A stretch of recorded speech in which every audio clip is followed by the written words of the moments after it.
नमस्कार दोस्तों, मैं हूँ रेणु भाटिया और आप सुन रहे हैं रब कथा प्रेजेंट श्रीमद् भागवत कथा एज इट इज। ये है 35वां एपिसोड और आप सुन रहे हैं 9वां स्कंद 21वां अध्याय।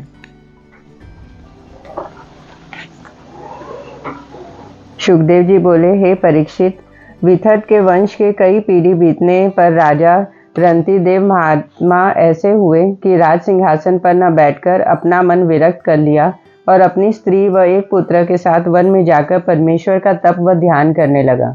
उसके भोजन करना भी छोड़ दिया। जब अपनी प्रसन्नता से कोई मनुष्य बिना मांगे भोजन दे जाता था तो उसी से अपनी स्त्री व बेटे समेत खाकर वन में आनंद से रहता था, नहीं तो भूखा ही रह जाता था। आप कंद मुलादी खाने में उद्योग नहीं करता था। एक बार ऐसा संयोग हुआ कि भोजन न मिलने से 48 उपास उनके हो गए और 49वें दिन थोड़ा अन्न उनको कोई दे गया। राजा ने उसे रसोई बनाकर 3 भाग करके जैसे ही चाहा कि भोजन करे, वैसे ही नारायण जी बूढ़े ब्राह्मण का रूप धरकर परीक्षा लेने के वास्ते वहां आकर बोले, हे राजन, मैं बहुत भूखा हूँ, मुझे भोजन दो। ये वचन सुनते ही रंतिदेव ने बड़े श्रद्धा से अपना भाग उन्हें खिला दिया। जब वह खाकर नारायण ब्राह्मण जी बोले कि अभी मेरा पेट नहीं भरा, तब रानी और राजकुमार भी अपना अपना भाग उनसे ब्राह्मण को खिला के आप तीनों मनुष्य ज्यों के त्यों भूखे रहे और ब्राह्मण रूपी परमेश्वर आशीर्वाद देके वहां से अंतर्ध्यान हो गए। कई दिन और उनको बिना अन्न के बीत गया। तब फिर थोड़ा किसी ने लाकर उन्हें दिया। जैसे ही उन तीनों ने आपस में बांटकर भोजन करना चाहा, वैसे एक शूद्र ने आके कहा कि मैं बहुत भूखा हूँ, मुझे भोजन दो। राजा ने अपना अतिथि समझकर संपूर्ण भोजन उसे दे दिया और आप तीनों मनुष्य उसी तरह रह गए। रानी व राजकुमार अन्न के बिना बहुत निर्बल हो गए थे, इसलिए राजा उनसे बोला कि जिस बर्तन में अतिथि ने भोजन किया है उसमें कुछ अन्न का अंश लग गया होगा, उनको धो के पी लो। जब रानी व राजकुमार ने वह धोवन पीना चाहा, तब एक डोम कुत्ते को साथ लिए हुए वहां आ पहुंचा और भूख से व्याकुल होकर राजा के सामने गिर पड़ा और रोकर कहने लगा कि मेरे प्राण निकले जाते हैं, सो यह बर्तन का धोवन आपने पीने योग्य नहीं है। यह जूठन मेरा भाग समझकर मुझे दे दो, मैं इसे पीकर अपने प्राण बचाऊं।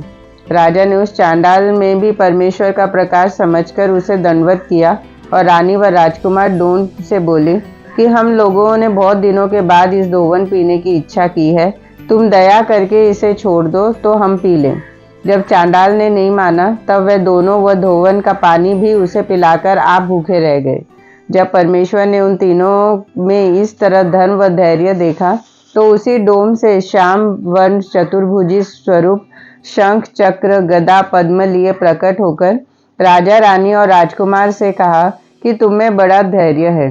जब उन तीनों ने परमेश्वर का दर्शन पाकर विनय पूर्वक उनकी स्तुति की, तब नारायण जी रंतिदेव को अपने गले लगाकर बोले, हे राजन, हम तुमसे अति प्रसन्न हैं, जो वरदान मांगो सो दें। रंतिदेव हाथ जोड़कर बोला, महाराज, यही वरदान मांगता हूँ कि मेरी सब प्रजा सुख पावे, कोई दरिद्र न रहे और मेरा मन तुम्हारे चरणों में लगा रहे। परमेश्वर ने इच्छा पूर्वक वरदान देकर राजा रानी और राजकुमार को उसी तनु से विमान पर बिठाकर वैकुंठ को भेज दिया। रंतिदेव का गर्ग नामक दूसरा बेटा जो राज सिंहासन पर था, उसके वंश में सब लोग उनकी कृपा से ब्राह्मण हो गए। पुरु के वंश में बृहस्पेक्ष राजा हुआ। उसके वंश में हस्ती नाम का एक ऐसा प्रतापी राजा उत्पन्न हुआ जिसने हस्तिनापुर नगर बनाया। उसके 3 बेटे अजमीर, पुरुमीड और दुर्मीड नामक बड़े धर्मात्मा हुए। अजमीर के संतान ब्राह्मण हो गई। उसके वंश में मृदल ऐसा ज्ञानी हुआ जिसके नाम का गोत्र आज तक संसार में प्रकट है। मृदल के वंश में अहल्या नाम के कन्या महासुंदरी उत्पन्न हुई और गौतम ऋषिवर को ब्याई गई।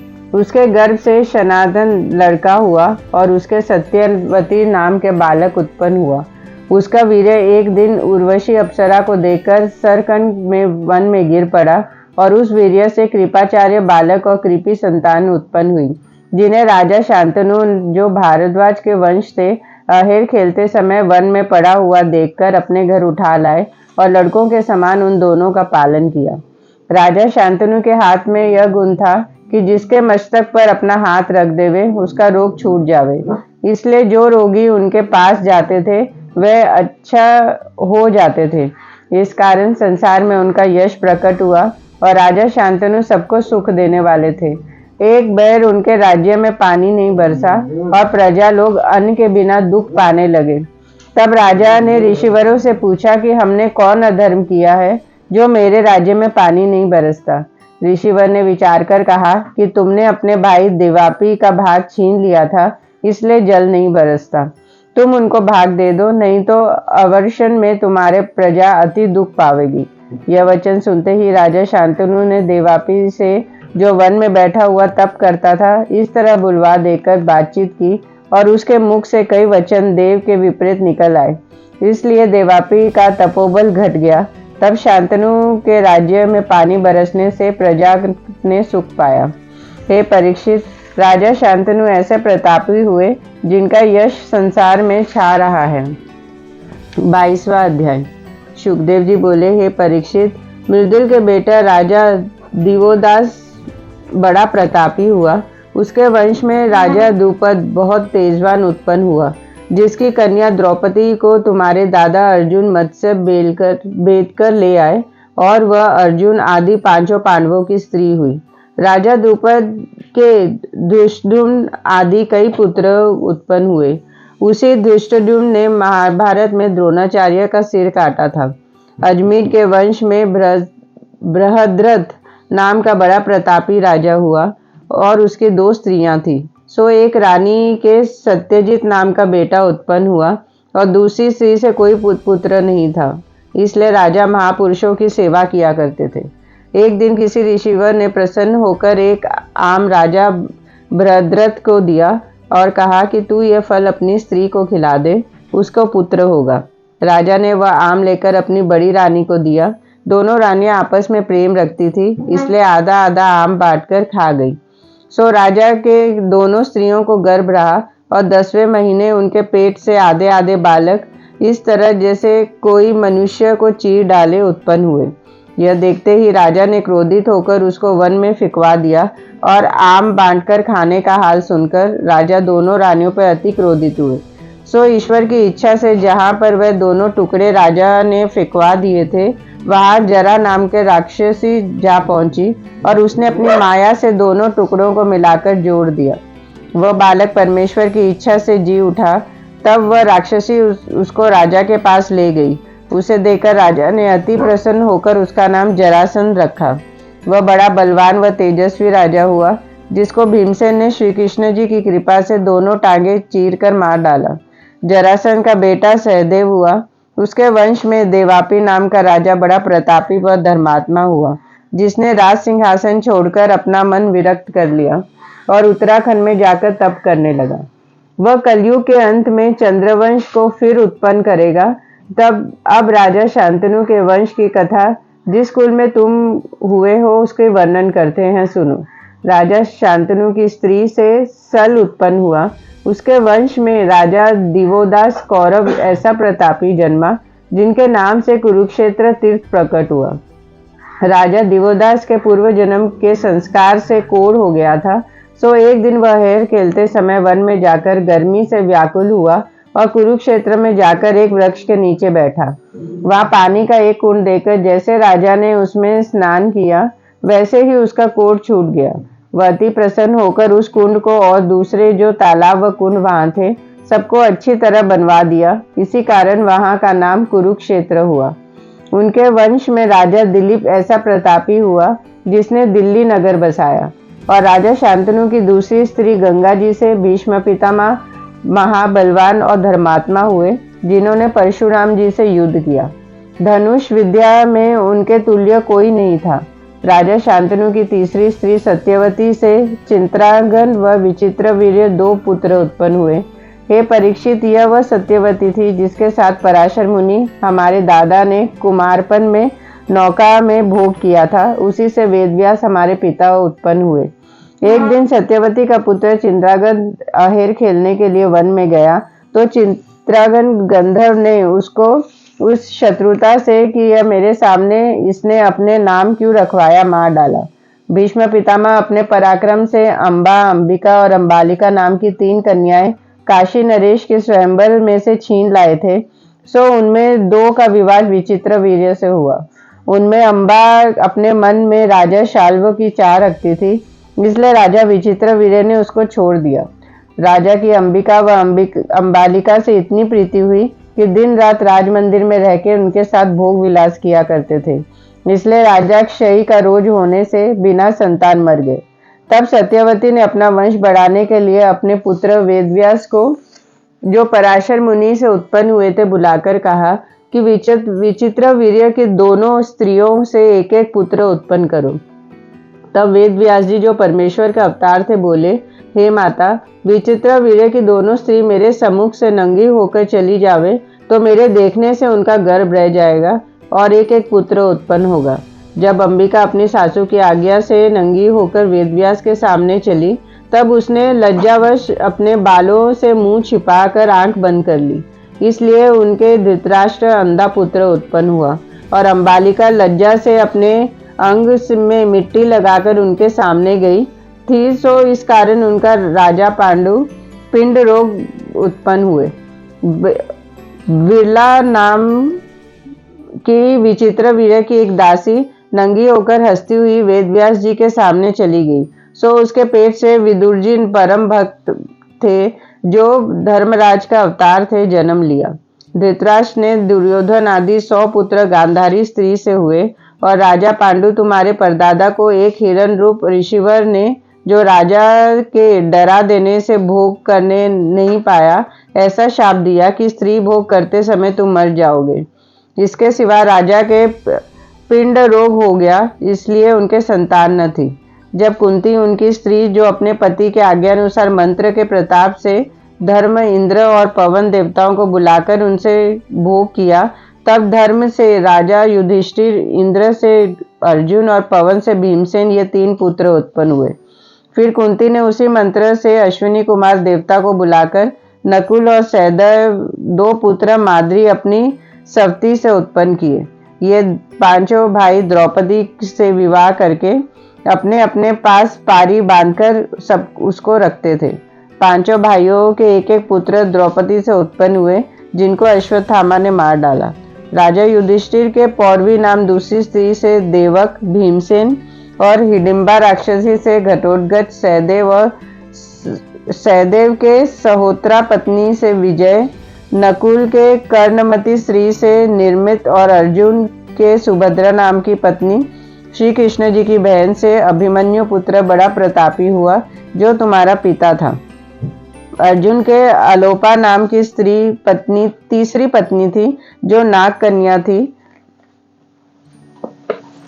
वसुवाहन और ऐरावत 2 पुत्र बड़े तेजवान उत्पन्न हुए। उनमें ऐरावत को मणिपुर नामक उनके नाना ने अपना राज बिठाया, और वभ्रुवाहन ने अर्जुन के साथ बड़ा भारी युद्ध किया था। उसकी कथा महाभारत के अश्वमेध पर्व में लिखी है। जब अश्वत्थामा ने तुझे मारने के लिए ब्रह्मास्त्र चलाया, तब श्री कृष्ण वैकुंठनाथ जी ने माता के पेट में तेरी रक्षा की। हे परीक्षित, जन्मजय आदि जो तेरे 4 पुत्र हैं, उनमें जन्मजय बड़ा प्रतापी व चक्रवर्ती राजा होगा, और तुम्हारा बदला लेने के लिए ऐसा यज्ञ करेगा जिसमें बहुत से सर्प जलकर मर जाएंगे।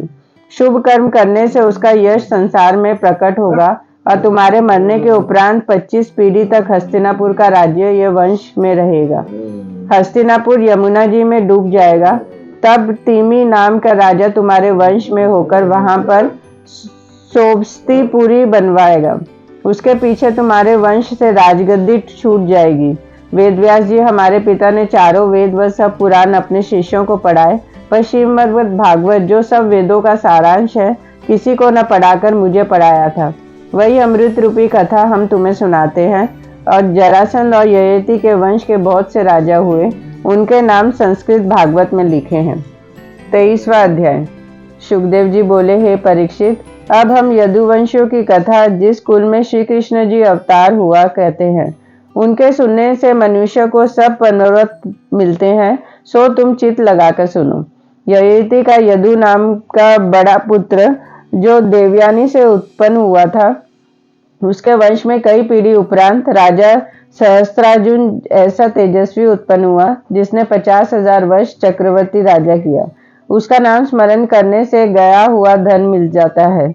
उसके 1000 बेटों में 995 राजकुमार को परशुराम जी ने मार डाला।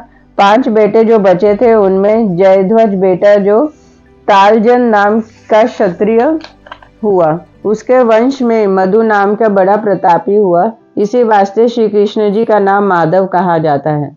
मधु का पुत्र वृष्णि थी, जिसका पुत्र वृष्णि था। इसी से यदुवंशी, वृष्णिवंशी व मधुवंशी कहलाते हैं। कृष्ण का बेटा शिशुबिंद ऐसा वृष्णि का बेटा शिशुबिंद ऐसा धर्मात्मा हुआ जिसके पास 14 रत्न थे। उसने 10 लाख स्त्रियों से अपना विवाह किया। सो हरि इच्छा से 10 करोड़ पुत्र उनमें उत्पन्न हुए। उनमें सबसे बड़ा पुत्र पुरुजित और छोटा पुत्र जामद था। राजा जामद की शैव्या नाम की स्त्री बांझ थी। अनेक उपाय करने पर भी उसके संतान नहीं हुई।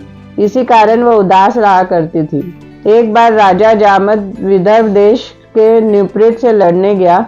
वहां से एक अति सुंदरी कन्या किसी भोजवंशी की छीन लाया।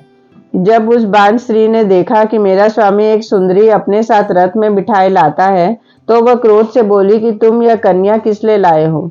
राजा डरता हुआ अपनी स्त्री से बोला कि मैं तेरे लिए ये पतोहू ले आया हूँ। यह वचन सुनकर रानी ने हंसकर कहा कि मेरे पुत्र नहीं है तो पतोहू किस तरह होगी। तब राजा ने उत्तर दिया कि पुत्र होने पर इस कन्या का विवाह इसके साथ करूंगा। परमेश्वर की इच्छा से उसी समय वह आकाशवाणी हुई कि तू धैर्य धर, तेरा पुत्र उत्पन्न होगा। यह आकाशवाणी सुनते ही राजा व रानी ने बड़े हर्ष से विश्व देवों का पूजन किया। तब उसके आशीर्वाद और हरिइच्छा से उस बांझ स्त्री के एक पुत्र अति सुंदर व तेजस्वी उत्पन्न हुआ। तब राजा ने उसका नाम विदर्भ रखकर वही कन्या उसे ब्याह दी। फिर अपने बेटे को राजगद्दी देकर स्त्री समेत वन में चला गया और परमेश्वर का ध्यान करके मुक्त हुआ। राजा विदर्भ धर्म पूर्वक राज्य करने लगे। 24वां अध्याय। शुकदेव जी ने कहा, हे परीक्षित, राजा विदर्भ के 3 पुत्र कुश, कृत और रोमपाद हुए। रोमपाद के वंश में जयद्रथ नाम का बड़ा प्रतापी चंदेली का राजा हुआ, जिसके यहाँ शिशुपाल ने जन्म लिया। उसके कुल में देवाव्रत व विभु 2 पुत्र ऐसे धर्मात्मा व ज्ञानी हुए जिनके सत्संग से 6065 मनुष्य ने मुक्ति पाई। विभु के वंश में सत्राजित और प्रसेन ने जन्म लिया।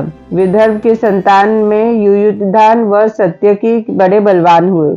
युयुधान के सुफलक पुत्र हुआ और सुफलक के गांधिनी नाम की स्त्री से अक्रूर आदि 12 बालक उत्पन्न हुए। ये सब वृष्णि वंश कहलाए। यदु के वंश में राजा अंधक बड़ा प्रतापी हुआ।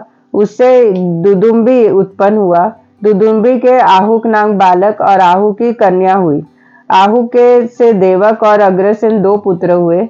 देवक के यहाँ देववान और 4 बालक और देवकी आदि 7 कन्याओं ने जन्म पाया। उग्रसेन के कंस आदि 8 पुत्र और 8 कन्याएं उत्पन्न हुई। वह सब कन्याएं वसुदेव जी के छोटे भाई से ब्याही गई। देवक ने देवकी आदि अपनी कन्याओं का विवाह वासुदेव जी से कर दिया। कुंती भोज पांचाल देश का राजा सूरसेन से बड़ी प्रीति रखता था, पर उसके कोई संतान न थी। इसलिए सूरसेन ने पृथा नाम की अपनी कन्या उसके रास बैठा दिया। इसी कारण पृथा का नाम कुंती हुआ और कुंती भोज में कुंती का विवाह राजा पांडु से कर दिया। युधिष्ठिर आदि उनसे उत्पन्न हुए। जब कुंती ने बालापन में दुर्वासा ऋषिवर को अपनी सेवा से प्रसन्न किया, तब ऋषिवर ने एक देवाहूत मंत्र कुंती को ऐसा सिखलाया कि जिस मंत्र के पढ़ने से देवता चले आवे। सो कुंती ने कुमारपन में एक दिन सरस्वती के किनारे परीक्षा लेने के लिए वह मंत्र पढ़कर जैसे सूर्य देवता का आह्वान किया, वैसे ही सूर्य भगवान रथ पर बैठकर वहां आकर बोले, तूने मुझे किस वास्ते बुलाया है। उनका तेज देखते ही कुंती भय से कांप उठी और हाथ जोड़कर बोली, महाराज, मैंने अपने मंत्र की परीक्षा लेने के लिए तुमको बुलाया था, सो आप दयालु होकर चले जाइए। यह वचन सुनकर सूर्य देवता बोले, हे कुंती, मेरा आना व्यर्थ नहीं हो सकता। अब मैं तेरे साथ भोग करके एक बालक तुझे दूंगा। यह वचन सुनते ही कुंती ने विनय किया, महाराज, अभी मेरा विवाह नहीं हुआ, पुत्र होने से मेरी निंदा होगी। यह सुनकर सूर्य भगवान बोले, हे कुंती, तू धैर्य रख, तेरा लड़कपन ज्यों का त्यों बना रहेगा। ऐसा कहकर सूर्य देवता कुंती से भोग करके अपने स्थान पर चले गए। उसी समय परमेश्वर की इच्छा से कुंती के एक बालक अति सुंदर व तेजवान, कुंडल आदि पहने, कान की राह उत्पन्न हुआ। उसे देखकर कुंती को आश्चर्य हुआ और उसे संदूक में रखकर गंगा में बहा दिया। वही पुत्र कर्ण था जो महाभारत में दुर्योधन की ओर से लड़ा था, जिसको तुम्हारे दादा अर्जुन ने मारा। वसुदेव जी की बहन पृथा की कथा हमने तुम्हें सुनाई। अब उनकी और चारों बहनों का समाचार सुनो। दूसरी बहन सत्य देवी का विवाह कारुष देश के राजा धर्म से हुआ। उससे दंत वक्रादिक पुत्र जन्मे। तीसरी बहन श्रुति कृति का विवाह धृष्ट केतु से हुआ। शत्रवन आदि ने उनके यहाँ जन्म लिया। चौथी बहन राजदेवी का विवाह अवंतीपुरी में जयसेन राजा से हुआ। पांचवी बहन श्रुति श्रवा दमदोष चंदली के राजा से ब्याही गई, जिसके पेट से शिशुपाल उत्पन्न हुआ। देवक के 7 कन्याओं के सिवा वासुदेव जी के और 11 स्त्रियां थी। उन सबकी संतान हुई। उनके नाम संस्कृत भागवत में लिखे हैं। देवकी के गर्भ से श्री कृष्ण जी त्रिलोकीनाथ 7 और बेटे तथा सुभद्रा नाम की कन्या से ने जन्म लिया था। सो हम 10वें स्कंद में श्याम सुंदर के अवतार की कथा कहेंगे। अब द्रौपदी के विवाह का हाल संक्षेप में कहते हैं, सुनो। अर्जुन मत्स्य वेद कर द्रौपदी के स्वयंवर से ले आया और अर्जुन आदि 5 भाइयों ने उसे अपने स्थान पर ले जाकर कुंती से कहा, हम एक वस्तु लाए हैं। कुंती उसे खाने का पदार्थ समझकर बोली, तुम 5 भाई आपस में बांट लो। इसलिए माता के आज्ञा अनुसार 5 भाई ने द्रौपदी जो स्त्री बनाकर रखा। जब राजा द्रुपद को यह बात अच्छी नहीं मालूम हुई, तब युधिष्ठिर ने उनसे कहा कि हम अपनी माता की आज्ञा टाल नहीं सकते। यह आश्चर्य देखकर राजा द्रुपद ने व्यास जी से पूछा कि महाराज, मेरा प्रण द्रौपदी के विवाह का अर्जुन से हुआ किया, पर द्रौपदी को युधिष्ठिर आदि 5 भाई अपनी स्त्री बनाना चाहते हैं। सो आपके निकट इस कन्या को किसकी स्त्री होना चाहिए? व्यास जी ने द्रुपद को अकेले में ले जाकर कहा, हे राजन, हम द्रौपदी के पूर्व जन्म की कथा कहते हैं, सुनो। एक बार देवताओं ने क्या देखा कि एक कमल का पुष्प बहुत अच्छा गंगा जी में बहा जाता है। तब इंद्र बोला कि मैं जाकर देखता हूँ यह पुष्प कहाँ से आया है। जब इंद्र उस फूल का हाल मालूम करता, तब वहां से गंगा जी का पानी निकाला और वहां पहुंचा तो क्या देखा कि एक अति सुंदर स्त्री खड़ी हुई रोती है और उसके आंसू गंगा जी में गिरने से पुष्प होकर बहते हैं। यह हाल देखते ही इंद्र ने आश्चर्य मानकर उस स्त्री से पूछा कि तू कौन है? यह सुनकर वह बोली कि मैं एक जगह चलती हूँ, तू भी साथ आ तो मेरा हाल तुझको मालूम होगा। यह बात कहकर वह स्त्री आगे चली और इंद्र भी उसके साथ एक पर्वत पर चढ़ गया। वहां क्या देखा कि एक पुरुष और एक स्त्री अति सुंदर व तेजवान रत्न जड़ित सिंहासन पर बैठे हुए आपस में कुछ खेल रहे हैं। जब उस पुरुष ने इंद्र को देखकर उसका कुछ सम्मान नहीं किया, तब इंद्र ने अभिमान से मन में कहा कि यह सब देवताओं का राजा हूँ, किंतु इसने मेरा कुछ आदर नहीं किया। उस पुरुष ने, जो अंतर्यामी महादेव थे, जैसे ही इंद्र की ओर देखकर हंस दिया, वैसे ही इंद्र मारे भय से सूख गया। उसकी यह दशा देखकर शिवजी ने कहा कि तुम यह प्रतिज्ञा करो कि फिर कभी अभिमान न करोगे तो तुम्हारे प्राण बचे। जब इंद्र ने उनके भय से वही प्रतिज्ञा की, तब महादेव सिंहासन पर से उतरकर इंद्र को पर्वत के कंदरा में ले गए। वहां जाकर इंद्र ने क्या देखा कि इंद्र रूपी 4 और पुरुष उस जगह पे बैठे हैं। उनको देखते ही इंद्र घबराकर उसी जगह मारे भय से चुपचाप खड़ा रहा। तब शिवजी ने इंद्र से कहा कि जिस तरह तूने गर्व किया, उसी तरह इन 4 मनुष्यों को भी अहंकार हुआ था, इसी कारण ये लोग कंदरा में बंद हैं। अब मैं नारायण जी से चाहता हूँ कि तुम इन 4 समेत संसार में जाकर जन्म लो। यह शाप सुनते ही 4 मनुष्य शिवजी के चरणों में गिरकर अति विलाप करने लगे। तब भोलेनाथ ने कहा कि तुम लोग संसार में जन्म लेकर शुभ कर्म करोगे और बड़े बलवान कहलाओगे। तुम्हारे हाथ से बहुत शूरवीर युद्ध में मारे जाएंगे। यह सुनकर उन्होंने विनय किया, हे महाप्रभु, आपकी आज्ञा अनुसार हमारा जन्म मृत्यु लोक में अवश्य होगा, पर ऐसी दया कीजिए जिसमें देवताओं के वीर्य से मनुष्य तन पावे। शिवजी ने कहा कि बहुत अच्छा, ऐसा ही होगा। इसलिए वे पांचों धर्मराज, पवन, इंद्र व अश्विनी कुमार देवताओं के वीर्य से युधिष्ठिर, भीमसेन, अर्जुन, नकुल और सहदेव नाम से उत्पन्न हुए। जिस स्त्री के साथ इंद्र पर्वत पर गया था, उस माया रूपी स्त्री से शिवजी ने कहा कि तू भी मनुष्य तन में उत्पन्न होकर इन पांचों की पत्नी होगी। सो हे राजन, वही स्त्री आकर तेरे यहाँ द्रौपदी नाम से जन्म हुआ और उन पांचों इंद्रों ने राजा पांडु के घर जन्म लिया। सो तुम इस बात की कुछ चिंता मत करो। यह हाल सुनकर राजा द्रुपद का संदेह छूट गया। कोई कोई ऋषिवर ऐसा लिखते हैं कि द्रौपदी ने महादेव जी का तप किया था। तब शिवजी ने प्रसन्न होकर उनसे कहा कि तू क्या चाहती है। तब द्रौपदी ने 5 बार पति पति अपने मुख से कहा। इसलिए महादेव जी ने उनको ऐसा वरदान दिया कि तू 5 मनुष्य की स्त्री होगी। यह सुनकर द्रौपदी बोली, महाराज, मैंने 5 पति होने के लिए तुम्हारा तप नहीं किया था। तब शिवजी ने कहा कि तूने 5 बार अपने मुख से पति मांगा, इसलिए मैंने तुझको 5 स्वामी दिए। कदाचित एक बार कहती तो हम तुझे एक पुरुष देते।